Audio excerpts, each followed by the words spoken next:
Hello, Brian. Hey, John, what are you doing here? I'm improvising, madly improvising today. It's been one of those days. It has How are been one of you? those days and one of those years where we're all figuring Right. it out as we go. One of those lives. It's good to see you, John. You know, Yes.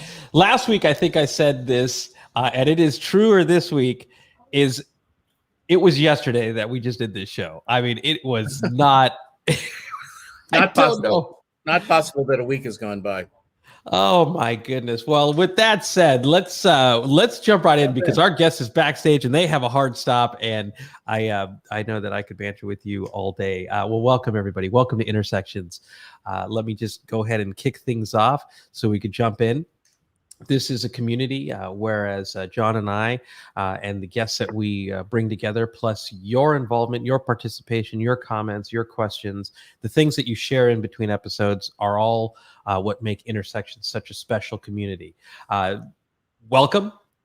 Intersections, for those who are new, is a weekly conversational jam session that dives deep into the intersections among technology, innovation, culture, and ideas. We bring diverse personalities and world views together in the service of greater understanding and unlearning. And look, this is as much about innovation and transformation as it is about artistry, creativity, empathy, and all of the things that we need to celebrate now in a world without a playbook.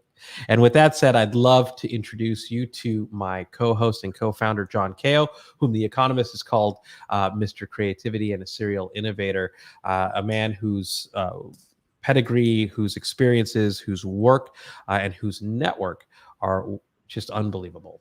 And we see that each and every week with the guests, and today is no exception that he invites onto the show, some of which are former students.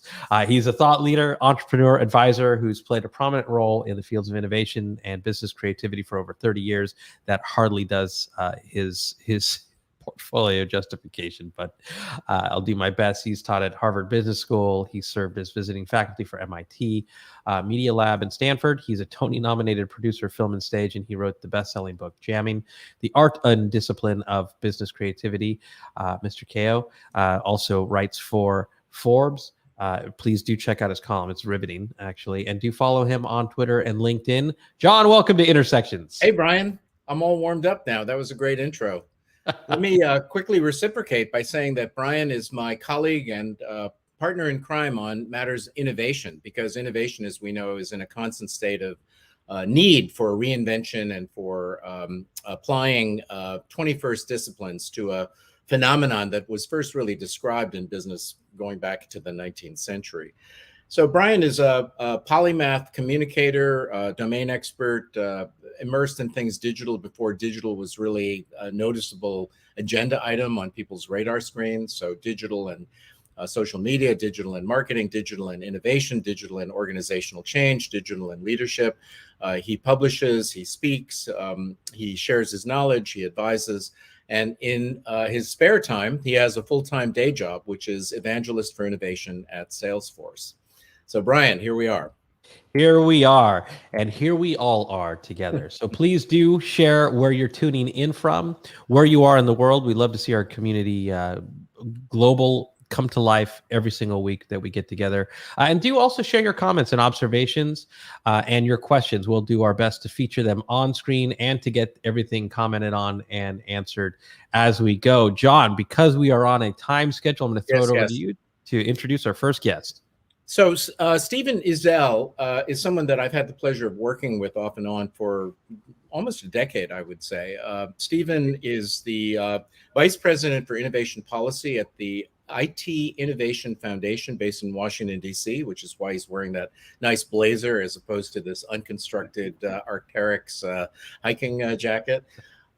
He is the co-author of several books, one with the head of ITIF's programs Rob Atkinson on innovation economics. He has a storied past as a serial entrepreneur and someone who's delved into financial services, a degree from Georgetown with regard to foreign service, which we all agree is more important than ever at an era where we seem to, the room for improvement seems infinitely large and getting larger by the minute.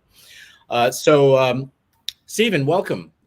Thank you for being here, and thank you for being here on short notice. I spoke to Stephen last night, probably around 8 or 9 o'clock his time, and he graciously agreed to attend. And part of this is because he and I share a passion for innovation and science and technology policy in the U.S. We actually collaborated on some of the work that is somewhere in the congressional process around what the next wave of funding and programmatic activity is. And I thought it would be a great opportunity to get Stephen, who is up to date on these things like nobody's business, to really engage with us in a conversation about what the heck is going on. So Stephen, with that wordy introduction, welcome. Well, thank you, John and Brian. It's a pleasure to be back with y'all. Welcome, Stephen. So I guess I'll start off by saying, what the heck is going on? The last I recall, there was a big piece of legislation, gazillions of dollars, 10 innovation hubs, a sharp negotiation around making sure the word innovation got included in the agenda, and hope springeth eternal with regard to an American innovation, national innovation agenda. What's the latest? Where are we? And what's been progress and what's been non-progress?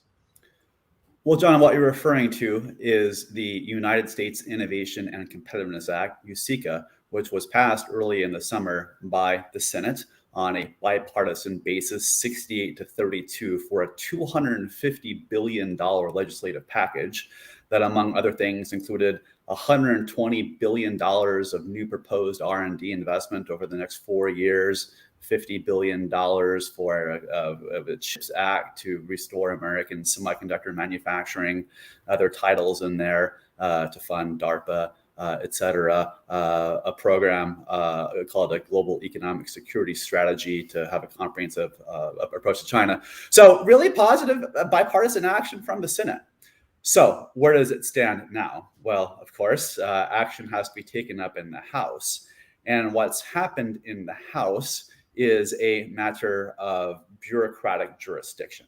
So one single bill in the Senate now has as many as 5 to 12 different House items that are coming out of House Science, House Commerce, dealing with various facets of the bill. You mentioned the regional tech hubs. There's a Regional Tech Hubs Act. There's a reauthorizing NIST Act. There's funding for NSF Act. So essentially, to answer your question, what is ultimately going to happen is that these various pieces of legislation are going to come out of the House, and then a conference is going to be established between the Senate and the House, probably later in the fall, sometime before Thanksgiving, and they'll sit down and they'll try and pull these packages together. I can also tell you, talking to folks on the Hill, that right now, infrastructure and the budget reconciliation have priority. You'll see action on those things before you see Congress coming back to this legislation later in the fall. So let me understand a little bit more the details of the process. So you said that the in the House, the unitary legislation that was approved by the Senate is now deconstructed into agendas that relate to different interest groups in the House, and that there will be some kind of a conference to essentially prioritize, decide what's in the tent, what's not in the tent, and what should be funded. Is that more or less accurate? That's exactly right. So whenever you have differing sets of legislation, you could be the same topic, but the House has got a bill, the Senate's got a bill. When those entities are passed by the respective bodies, then these conference committees come together and they hash out a final version that would be sent on to the president for signing. Yes. So, and I'm fascinated by this word conference. So, I mean, what does that look like? If we were looking through a one-way mirror, I mean, is it like a whole bunch of people from legislators from the House and Senate sitting around some mahogany table or some virtual mahogany table with a whole bunch of backbenchers and, debating, I'll give you this synthetic biology piece for Iowa if you give me, I mean, is it horse trading or what what is it likely to look like? Absolutely. If you think about how legislation within a body gets created, what are called markups, right? This is when a House committee will meet to discuss a piece of proposed legislation, and it's marked up with changes. Essentially, what a conference is a markup action between the House and the Senate at the same time. In terms of the horse trading, I think an awful lot is going to be directed by what the White House indicates to its congressional allies it views as some of the most important legislative priorities. Also, from what I understand, Majority Leader Schumer has really made USICA the key part of his legislative agenda legacy for this conference, for this Congress, right? So I do think that, and also the Senate being the upper body, that many of the priorities that the Senate will have, especially around things like the CHIPS Act, the regional technology hubs, that will ultimately see those come forward in some capacity. Also think about it. We're talking about a $3.5 trillion infrastructure package. And much needed things, improvements to roads, ports, education, community colleges. I think if you're going to see that invested, then we can do at least $120 billion for R&D. Right. It would seem only fair, right? It would seem so. So how much visibility is the public going to have on these deliberations in the conference, and also in the run-up to the conference, where I'm understanding now that, there will be this number of deconstructed modules or agenda items that need to be discussed? I mean, are we going to get to know what those are? Are we going to have some visibility over the horse trading, or is this going to be essentially kind of how much I don't mean transparency in the sense that information is being concealed, but more just understanding what the process is in terms of what visibility the public's going to have over it? Well, one thing I think you'll see the House pick up on this fall, that in fact the Senate already did in the spring. Whenever you have this type of legislation, there's a number of hearings, right?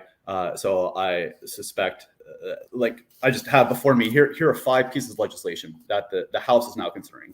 The Regional Innovation Act of 2021, the Energizing Technology Transfer Act of 2021, the National Science and Technology Strategy Act of 2021. All these are the various facets of things that are already in USICA. What I'm saying is that on each of these pieces of legislation, you'll see the relevant House committee have hearings in the fall. And of course, those public hearings are an opportunity that the public can submit comments to congressional staffers that you can hear from experts on the issue. And that's the opportunity the public will have to weigh into the policymaking process. It occurs to me it would be really useful if you and I could collaborate on a short piece, which I could put in my Forbes column about, sort of a viewer's guide to how this innovation dialogue or horse trading or conference, whatever term we want to use, is going to go down, so that rather than learn all about it, at the end of the year when it's all done, we get to look at some of these agendas, know that what the public hearings are and things of this kind. Because I know for me, I got privileged access to you, so I get to ask you what's going on, but most people won't be able to figure it out. I'd love to collaborate there, John. Yeah. Okay. I think it's also important, if I may, please, to talk about why this type of legislation is important. Because you talk to many, and they'll say, "Well, doesn't the U.S. just lead the world in innovation? Isn't leadership at innovation our birthright? Aren't we number one in everything?" You look at the Forbes or the Fast Company or the Boston Consulting Group list of the world's most innovative companies, and 2/3 of the top 50 are always from the United States, and 7 of the 10 from your neck of the woods in California, right? Right. So at the firm level, we do very good. But if you look at national rankings, indices of innovation, like the Bloomberg Innovation Index, whereas the United States was number 1 in the world in 2013, we've slipped to 11th in their latest 2021 ranking. So the reality is that while the U.S. has many innovation strengths, we also have some quite significant innovation weaknesses. For instance, if you look at how much our federal government invests in R&D as a share of GDP, we actually invest less today than we did before Sputnik. So as a share of GDP, our federal government invests less than we did in 1955. We're 7th in the OECD, a group of nations, on our national R&D intensity. So we're not investing enough relative to our size compared to our peers, as well as to our past norms. And this means that we're not providing the seed corn that future generations will need to create the new technologies, occupations, industries of the future. I think another very serious concern is when we look at inclusiveness of opportunity in the innovation economy. In 2019, my organization did a study with Brookings where we looked at where innovation jobs are located in the US economy. And we define those as jobs and industries that essentially have a certain share of STEM, science technology workers in their workforce, and the level of R&D they invest. Essentially, what we found is that 1/3 of innovation jobs in the US economy are concentrated in just 14 counties. And one-third of US innovation jobs are found in only 14 US counties. Counties, okay. Uh-huh. So New York, San Francisco, San Diego, half of jobs in just 41 counties. Mm-hmm. And that the disparity has massively increased over the past decade. And that is why parts of this legislation, like this regional tech hubs, are designed to provide money to other potential up-and-coming innovation hubs in the U.S. economy, places like Rochester, Nashville, to empower their workforce education, their university technology transfer systems, and so we can have more innovation nodes across the economy. How much is the location? Well, first of all, I mean, I'm hoping that the regional innovation hubs portion survives, but then the question is, what's the process by which the negotiation is going to happen around which 10 places get it or X number of places gets anointed? You know, I imagine that there's a checklist of university present, yes, you know, indigenous tradition of some kind of technological innovation, check, business friendly climate, check, et cetera. But still, that narrows it down to maybe 50 places. So is the conference part of the horse trading for those locations, or is there going to be a truly rational process for doing it that takes into account national, not just parochial, local agendas? Right. So USICA would provide $8 billion from 2022 to 2026 for such a program. Now, that's just funding. The program itself would be administered by the Department of Commerce, and DOC then would set up a competitive grant evaluation program. I see. Okay. There's actually been some other stuff we've done. Under the Obama administration, we created something called the Investing in Manufacturing Community Partnerships, the IMCP program. And this designated 25 areas for federal grants to stimulate the manufacturing economy, do like SWOT assessments. So some of the structures that Commerce has had in place for evaluation of these applications before will probably resurface. So without putting you on the spot, I mean, how do you feel about where we are or where we're likely to wind up at the end of the year or early next year in terms of our government taking a more active role in terms of lighting the boilers of innovation, science, technology, you know, et cetera? I mean, are we excited about it? Do we feel we've got a half a loaf is better than none? You know, where do you think we are relative to where we need to be? Because, you know, I think nobody argues with the idea that, you know, the room for improvement is infinitely large. And what's your assessment of where we are? You know, I think should all these programs come to pass, the infrastructure bill, the USICA, then we will be making the types of investments we will need to be able to compete in the future. I think then what the challenge will come is around implementation of these programs across the various federal agencies. And can we, in fact, do that in such a way that within 2 to 4 years is able to document success and impact? Because a concern I do have is that if we do throw a lot of money at some of these challenges, but it's not effectively implemented, then we're going to find ourselves in a situation several years where the naysayers about industrial policy or federal support for innovation will say, "Wow, look at this. Where's the return on this type of money?" So I think that at least this point, politically, obviously, the Biden administration has both houses of Congress. They got energy behind this. This is all part of President Biden's broader Build Back Better strategy, right?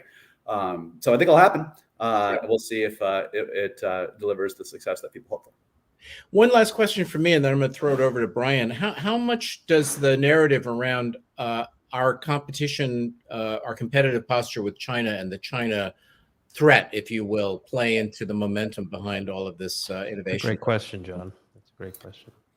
Well, I don't think there's any question that the increasing recognition that China poses as a competitive threat to the U.S. economy has been a essential animating force for the bipartisan support behind this legislation. You would not have individuals, in my opinion, such as Rubio, Cornyn, Graham, aggressively supporting some of the arguably industrial policy-oriented elements of these technology strategies, if not for an increasing realization that we need to enhance our competitive capacity as a nation to meet the threats of the future. Yeah. You look at China's Made in China, the MIC 2025 strategy calls for $1.7 trillion of investment in 10 critical technology areas, right? Artificial intelligence, supercomputing, genomics, right? All these things that we're talking about. That's a shot across the bow. And I think more people in Washington realize that. So that's an order of magnitude bigger than what we have on the table. Yes, exactly. Basically, that's a sobering fact. It's 10 times more. Yeah, 10. Yeah, order of magnitude. That is sobering. So on that happy note, I'm going to invite Brian into the conversation because I know you've got. I can see the steam coming out of your ears. I thought it was a filter. Stephen, can you share that stat one more time, please? And the China's 2025. So China, a couple years back, created this kind of Made in China 2025 strategy, which calls out investments in 10 strategic areas of their economy. But they are in total calling for now $1.7 trillion of investment in those 10 technology areas. And that's 10x over the United States. Yes. Is that right? Yes, exactly. I asked for you to reshare that because I wanted, number one, to make note, but also two, for those watching here, to demonstrate. There's a scene, I can't remember what it was from, but it talks about how there's a student, she gets up and she talks about how the US is the greatest country in the world, and then someone on stage says, actually, we're not the greatest country in the world, we're number such and such in math, we're such and such in innovation. And it was, that too was sobering, like that stat of a reminder that we aren't the greatest country in the world, and we're actually in a serious position at risk of losing not only that position, but actually the sentiment and the ideology around that position. And so what I'd like to just quickly share, and then I'll jump into my question because I know you have to go. I presented in China around digital transformation and innovation in what's largely considered Shenzhen, an innovation hub for the country, our Silicon Valley. And the nature of work that I had to do to tell a story of innovation to a country investing in innovation at that level was far different. And what I want to share with people, and then I'll really jump into the question, is that China actually sees innovation as table stakes. And then the rest of this stuff is how they make it happen. In the United States, innovation is a cost center. And when we look at how we invest in it as a country, there are people who get it, and then there are people who politic it. And the infrastructure bill is just one example of that. So, Stephen, I'd just like to close this out with your advice for how everyday leaders in innovation, and so those are entrepreneurs, those are investors, those are people with a stake in the future of technology in the United States, how they can become more involved with assisting in the furtherance and the acceleration of these policies. A couple of years back, if you recall, during the Biden administration, when we had Republican Congress, we had this thing called sequestration. It was across the board cuts to federal expenditures so we could balance the budget, right? And that, while that has merit as an enterprise, one thing we were suspending was kind of investments in R&D, right? So I was actually on Capitol Hill, and I was talking to a U.S. Congress member, and I was trying to make the case that, hey, we can't cut the R&D funding. We have to continue to invest in the future. And this gentleman said to me, but Steve, isn't innovation the problem? Isn't innovation why we have these technologies that are costing workers their jobs? Isn't financial innovation why we have to go with them? So I think restoring, to your point you made about China, restoring, the belief of our society in the potential and the promise of technology and innovation to deliver a better future is a key challenge. Now, to do that, we're going to have to make it broad and inclusive, right? That means we're going to have to educate our society with the skills they need to be competitive in a fiercely competitive global economy, right? So we got the education part of the equation, right? We have to get our firms to understand that there are needs to invest in the ecosystem. In 1984, the National Association of Board of Corporate Directors changed the fiduciary responsibility of boards of directors from what had been before workers, the community, shareholders, employees, to just one thing, shareholders, right? And I think that has led to a degree of corporate sharpness in the United States. So across the board, we need to reanimate our society's understanding of, the need to collaboratively invest in our innovation potential. And I think that would go a long way. I encourage your viewers here in the US to talk to their policymakers, talk to their Congress members, have them emphasize the priority of investments in infrastructure, in R&D, in education, and the things we need to have a platform to compete in the future. For your viewers in other countries, I would encourage them to do the same thing, and also to encourage policymakers to only focus on good innovation policies, right? So some countries in the world try to win an innovation through IP theft or forced tech transfer or excessive subsidies. We need to encourage global policymakers to only put in place good policies that ratchet up the quality of the game of global innovation, because they're predicated on fielding stronger teams. Well, there right there is the playbook for moving forward. Steve, I know you got to go, so we'll just say goodbye, and thank you so much for joining us. Always a pleasure. I always enjoy it. I hope we have the opportunity to do so again, and I look forward to the next episode of Intersections. Thanks, Steve. Guys. If you talk to the Biden administration, let them know that John and I are here to help. Sure thing. Will do. Thank you guys so much. It's been a pleasure. Cheers. That is.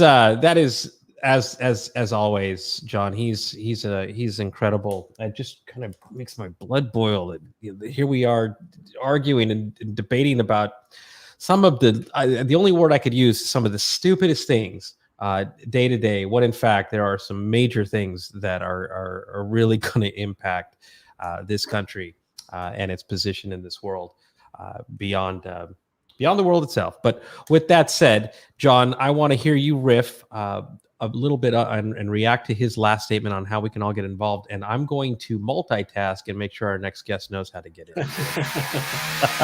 Well, if you hear drilling in the background, this is the test of how directionally capable this Shure microphone is.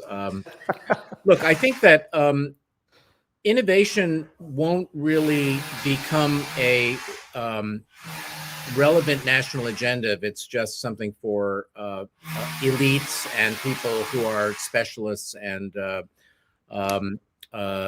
legislators, academics, entrepreneurs, venture capitalists, etc.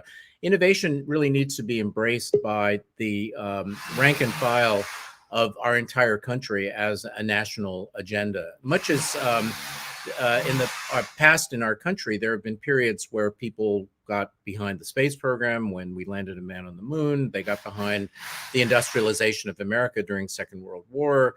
They got behind the notion of science and technology when Sputnik went up. And so one of the things, Stephen and I co-led a process called Reimagining American Innovation back last year, where we brought in people like Senator Schumer's chief economic policy advisor and a bunch of domain experts in this whole area of large-scale innovation.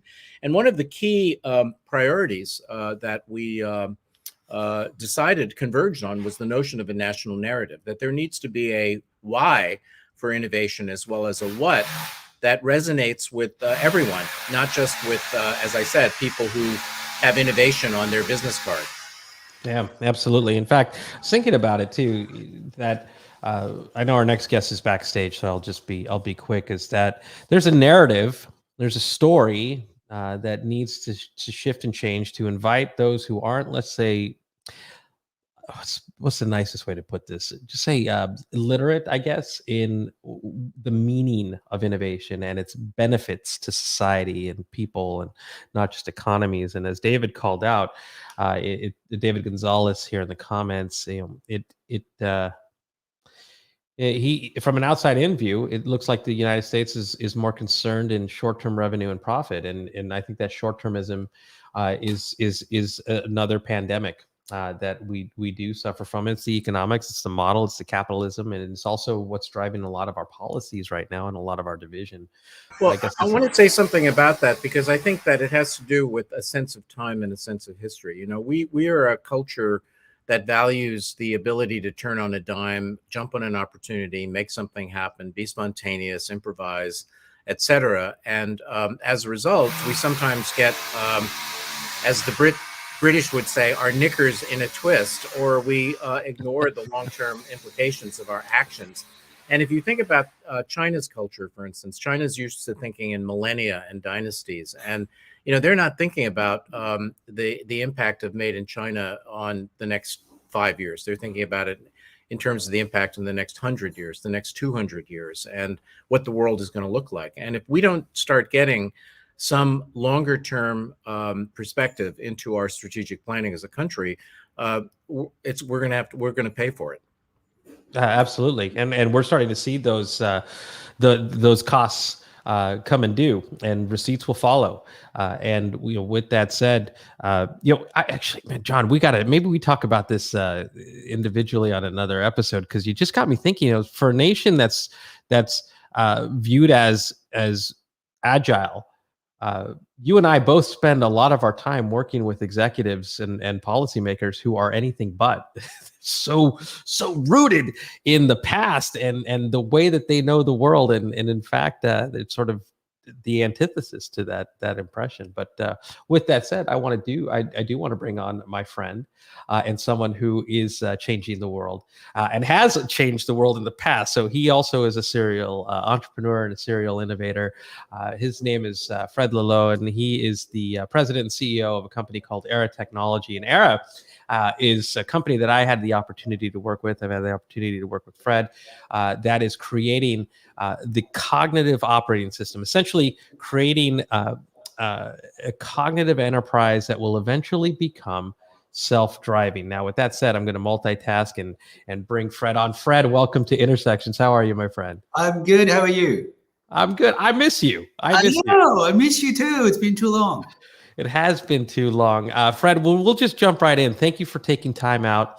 And this, why don't we start from the basics? For those who are watching the show, I actually invited a bunch of colleagues from Salesforce onto this particular segment, because they're working with a lot of CPG companies, a lot of retailers who are trying to figure out how to navigate future disruption in the supply chain. It's a big deal. It's not one that really makes the 8 o'clock news, so to speak. So Fred, tell us about Era and what you're working on, and we'll go from there. All right. So first of all, thanks for having me today. And John, good to meet you. We haven't had a chance to speak before. But so Era is a project that has been in our heads with Sharik, co-founder, and myself for quite some time. And Brian, you get exposed to it quite early on. The high-level idea is the realization over the last 10, 15 years that the demand for accurate, timely, intelligent decisions is increasing the supply. It's a very simple supply-demand problem. We're trying to provide tools and data and systems for people in large organizations to make better, faster decisions closer to the point of impact. And every time we move forward, the demand moves forwards faster. So there is a gap between supply and demand. It's not supply chain, but it's literally supply chain of decision. And a way to fix that is to bring a digital brain that can actually bring the agility and the scale in the decision-making process. And that's what Era is all about, is building and delivering this digital brain that will allow organizations to decide fast and accurately enough to catch up with, the disruptions in supply chain. But that disruption in supply chain, we just look at it as a short-term COVID thing, but it's true, it's there, but it's really driven by some profound changes in the way we buy, in the way we consume, in the way the world works. And I'm sure you've talked about it extensively in this show. So ERA is born a few years back with the idea of providing that digital brain that would bring those organizations the agility and the scale in their decision-making process. Interestingly enough, started in the world of supply chain, but today being pulled in revenue management, in sales, in finance, because the problem of supply and demand in decisions is everywhere. Yeah, that's fantastic to hear. I always had a sneaking suspicion and a gut feeling that ERA would become the brain of an organization at that level beyond supply chain. But the interesting thing about it is that you and I were working together before COVID, and then a lot of things changed in March 2020. So I want to back people into ERA and its value proposition. So if you don't mind, I'm going to just kind of take you back a year, and let's talk about what is that brain in the organization, and let's apply it to supply chain, and let's apply this example in, for example, how a CPG brand might know how many things to create, sell, price, and deliver with an analog brain, and then the role of a digital brain and a cognitive enterprise as a result of getting better. Yeah. So if you look at the decisions that companies are making, right? There are some strategic decisions. There are some long-term planning decisions that require a lot of data and knowledge and tribal knowledge and math that is applied to that decision. And there is also a third category, which is the decision that you make on a daily basis. Should I ship this by freight, by road, so on and so forth? Should I hold this order? Should I push this order? So all those operational decisions that you make on a daily basis are made by people, and every decision looks the same. There is an event. I need to analyze some data, pick the event, and then deploy some logic on top of it, right? So let's take a very simple order example that everybody can understand around. I look at an open order. Okay, well, I need to match it with inventory. So humans will go and say, open order, matching inventory. Do I find this inventory? Yes, no. The answer is no. What do I do? Well, do I find inventory somewhere else? If I don't find it, then can I predict excess inventory? And you start going through a logical series of steps that are always relied on data, on science, basically a set of operations, optimization, allocations, predictions, and so on and so forth. A flow that drives the logic across data and people, and some validation steps. And then there's an execution step. Once the decision is available, you need to execute it, right? So this is a very tedious process. This is what our dear friend and is on our board, Joe Fuller from Harvard Business School, called a lot of the dull work, right? It's repetitive, and this dull work can be actually automated. Now there's a value when you do that, is you free the operators from doing that dull work. You expand your range and your scale.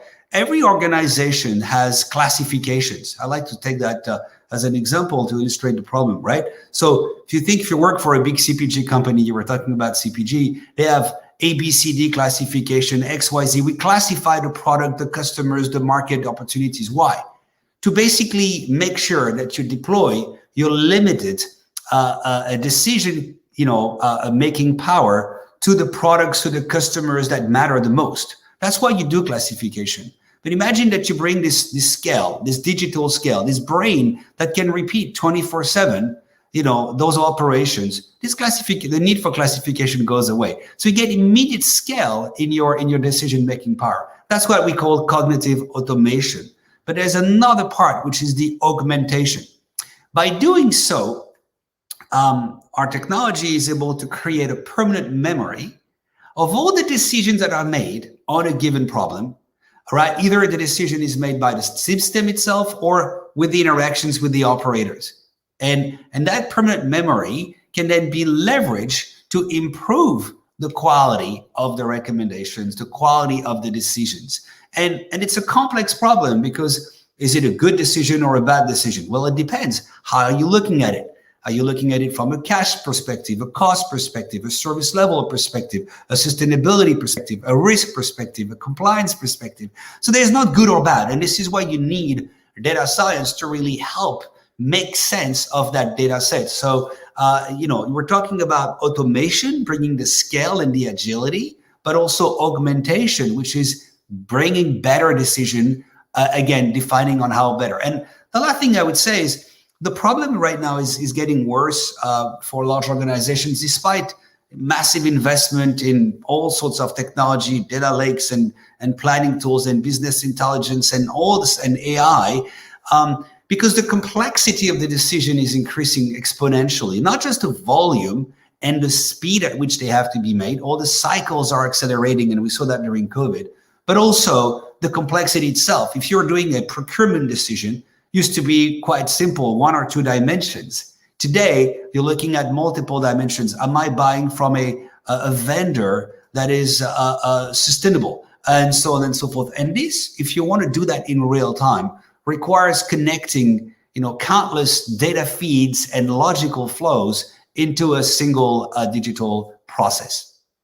Yeah, that was so eloquent, Fred, and I can now see why the acceleration beyond just supply chain into all other facets of the enterprise have become both accelerated and inevitable, and that's fantastic, because I remember the conversations you and I used to have around the analog brain and bringing 30 years of expertise in order to be able to make these decisions. Number one, wasn't foolproof. Two, there was no systemic memory or knowledge within the organization to build upon that. So now with the digital brain, you create essentially a cognitive operating system that can transform function by function, but ultimately over the enterprise to become self-driving. And before I turn it over to my co-host and friend, John, can you help us connect the dots between where we are today and the idea of your vision for what a self-driving enterprise becomes? So it's a good question. So, well, it's real. It's a very short answer in 3 words. It is actually real now. We've deployed that technology. Now, we didn't do anything. Our customers have deployed our technology with some of the world's largest companies. And it's real in the sense that we now have systems running in full autonomy. Literally, the system detects the events, deploys the logic, and takes action. So the system is able to write back in the transactional system. So that's real. We've done it at scale. Billions of records are being pulled into the system and the digital brain every day. We're still learning, which is so much fun. I mean, it's rare in our industry that you're building something that's not been done before.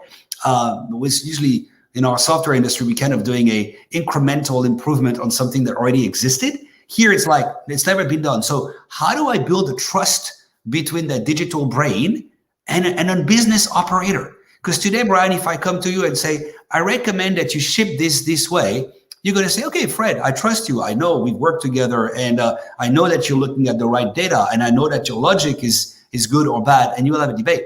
Now imagine that it's not me coming, but it's on your phone, like a Siri or Alexa. You're getting an interaction with the system that says, I recommend you do that right now. I need to establish that trust and basically digitize the next level of double click. What is the data that you're using, Era? What is the logic that you're using? And establishing that trust across a variety of skills. So we had to build a system of engagement to really connect the users. And the analogy here is Siri. With Siri, I engage across multiple skills, turning on the lights, putting some music, giving me directions. And it's the same system of engagement, right? You don't have one Siri for every one of these skills. So we had to create the same thing to build an environment that allowed the trust between the operator, the business operator, who might be exposed to a decision that has to be made based on his knowledge, and a digital brain. The second thing we had to do, and that's also very real, is now give organizations the ability to guide the brain. The way you make decisions evolves, right? So context evolves. Am I going to be in full self-driving mode? Am I going to be in semi-automatic mode? Am I going to be in manual mode? There's a very elegant way to say that, which comes from our friends at Unilever, where they say you have 3 modes with cognitive automation: human in the loop, so assisted human on the loop, basically validating the recommendation. So in the loop, you do the work with all the data and the capabilities provided by the engine. The brain on the loop, you're interacting with the brain, or out of the loop, you're literally out of the loop. The brain is doing the work. At that point, you need to be able to monitor in real time the impact of the brain. How is the work going? What is the value that's being generated with this brain? So it's a very good analogy. And today I would tell you that we have clients, some of the largest companies in the world. You can check our cognitiveautomation.com. It's our community where customers talk about this stuff, that have now moved from in the loop to on the loop to out of the loop. So it's now a reality, and I think it's catching up quite quickly. Whereas when you and I started talking about this a few years back, it was still a vision. I love it. I love to see how far you've come, and proud to have been part of those early days. John, I'm going to turn it over to you with the time that we have left. Good. I have a mundane and a more metaphysical question. The mundane question is, how does Era show up in my enterprise? I mean, is it what's the user interface and experience? Is it a web-based experience? Is it a box that sits on my desk? Is it, I mean, just the nuts and bolts of how Era shows up? You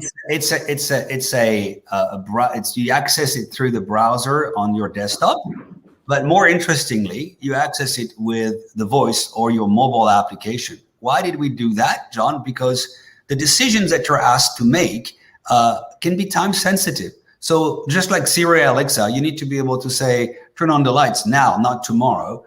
And we wanted to bring that engagement wherever you are, whenever you need to engage. So you can you get in your car in the morning and say, Era, what are the top 5 recommendations that I need to look at? And it will say, John, I have 2 recommendations on demand forecasting, 1 on pricing optimization, and 1 there. Okay, what are these? So you interact with the voice, you interact with the mobile, or you interact with any enterprise software through your desktop.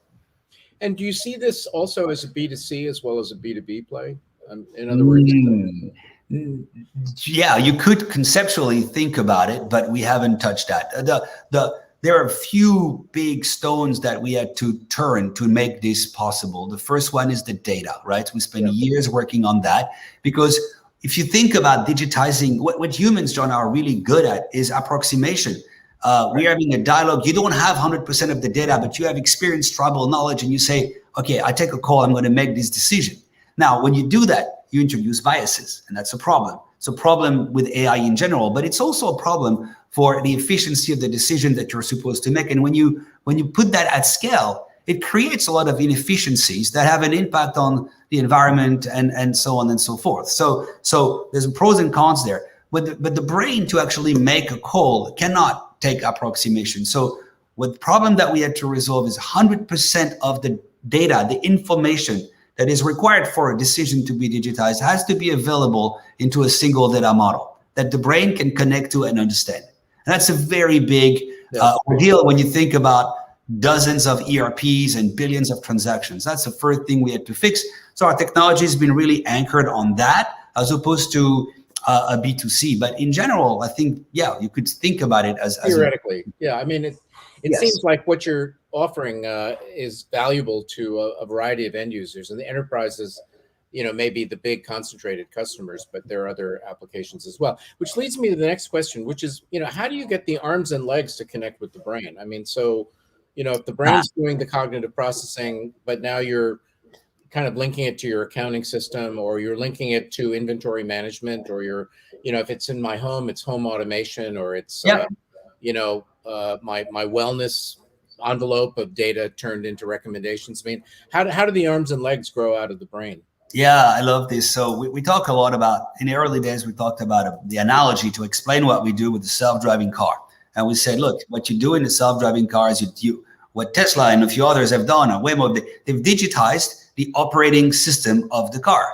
And what is the operating system of the car? It's the driver. And what does the driver do? It captures all the signals, it analyzes them, and that can be short-term decision, press on the brake, or long-term decision, I'm going to take this freeway versus that freeway in order to get to my destination. I just saw Wendy popping up here. That's very nice. Hello, Wendy. Always good to see you.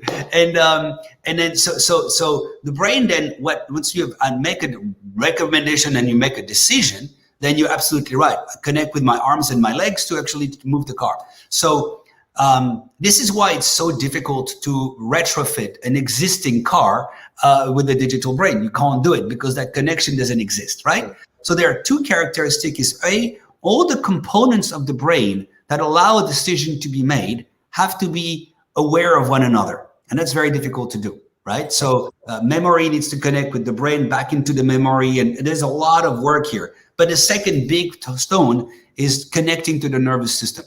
So without getting too technical, John, we built a technology that's quite similar to what Google did with the crawlers when they crawl the internet, and they basically built a real-time replica of your website on their environment, and then they were able to index it and do a lot of work to connect it to their brain. We've taken a very similar analogy. We're able to connect to those ERPs and those planning tools and those transportation systems in real time, thanks to a patented technology that we have that we call the crawlers.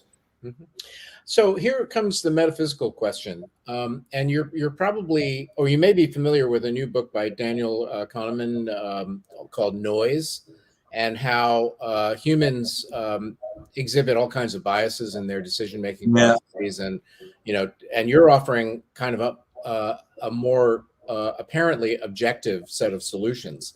However, I guess my question is, how are you going to sort out the different levels of utility of having this capability? Because, for instance, you said something about you have to work out the issue of trust between the technology and humans. Well, to me, trust building is something that's inherently about what humans do. It's like I am trustworthy because a human perceives me as being trustworthy because of my human behaviors. And I would view the trustworthiness of Siri, for example, as being more a question of reliability.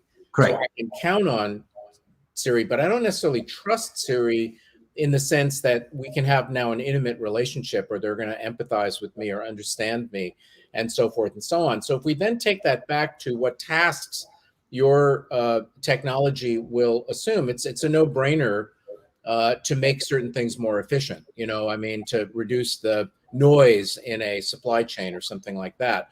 Where I think the open questions lie, and I'm curious to know where you think the frontiers might be, is where I guess a more qualitative kind of judgment begins to emerge, which is the kind of understanding based on the understanding. So it's no longer about simply manipulation of data, but it's about pattern recognition within that data. It's about higher order interpretation of the data. And it's also about having a certain humanoid, I won't say human, level of empathy as to what the end users really need. So, when you talk about, I never want to have mosquito bites again, the AI doesn't go out and kill everybody, because that means there'll be no more mosquito bites. They have an understanding of the human empathy for the human dimension. Okay, so that's probably like three big questions rolled into one, but you got me thinking here. And you got me thinking back. I think the word trust, you're right. It's trust on the reliability, right? I mean, it's not trust at the human level, but it's trust on the reliability. Can I trust the recommendation that is made? Can I trust the fact that the logic that is applied and the data that is feeding that recommendation that will lead to a decision is reliable, right? This is just the basic stuff. But that is what's polluting and preventing companies to gain scale. So if you resolve that problem, you actually enable a lot of good decisions to be made in real time. So I think that's I want to bring this to the level of pragmatism, right? You're right. The word trust can involve more than what I really meant. The second is Can I let the system run on its own implies, have I established the right guardrails? Have I established the right boundaries? Do I feel like the boundaries have been set properly? And can I modify them over time, right? The systems are not that smart. We talk about intelligence. It's not that smart. It's just basically executing and deploying at massive scale some compute that is programmed and driven by people. So when we look at ERA, we always talk about going from people doing the work or making the decisions guided by machines to machines doing the work, making the recommendations, but guided by people. And the guided by people is incredibly important because your business context evolves very quickly. And you want to be able to reassign or realign the way that the brain behaves in real time. And we've seen that during COVID. Some of the processes that were running in self-driving mode, literally hands off, the system is delivering the forecast for you, and the accuracy of the forecast is beating the humans over and over, and we feel really good about this. Well, Brian, you talked about March last year. When your clients are selling, PPE or gel to clean your hands, you can imagine that all the data signals are completely out of whack, and you need to be able to very quickly take control and say, let me drive again. So all of the things that we're talking about, automation, augmentation work, but we also provide the capabilities to monitor, to guide the way the brain is actually working. And even the word brain is excessive in a way, right? It's a big computer. And that's why I talk about machines and computers. And I think the analogy with brain is quite tricky. But there is some intelligence. There is some ability to do some root cause analysis dynamically. There is AutoML and all those capabilities that will, for example, tell you and recommend to you that in the given context, I suggest that I don't have to go to a human operator for validation because I've got enough certainty that the effort to ask the human answer the question is not worth it. And that's when it gets a bit tricky, right? It depends on how you want to let go or not. Well, we're sort of running out of time. I'd love to explore maybe in another conversation what your R&D agenda is, because I could imagine a lot of interesting experiments that you could conduct, including bringing in some potential opportunity owners that would say, okay, let's look at making my enterprise an AI data-driven enterprise that would give you use cases that may not be obvious right now. So I'll leave that as a little tantalizing bit of unfinished business and turn it back over to Brian.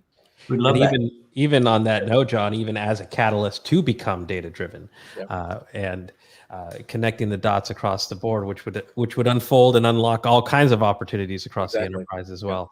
Well, Fred, it's such a pleasure. This was exciting. I was congratulations. Very much, yes. Congratulations. Very much looking forward to this, and I do look forward to seeing you in San Francisco for a glass. I hope we can do that too. We'll get good at that very soon. And thanks for having me. It's always a real pleasure, and got me thinking, guys. That's what I need. Sounds dangerous. Excellent, Fred. Talk to you soon, my friend. Thank you.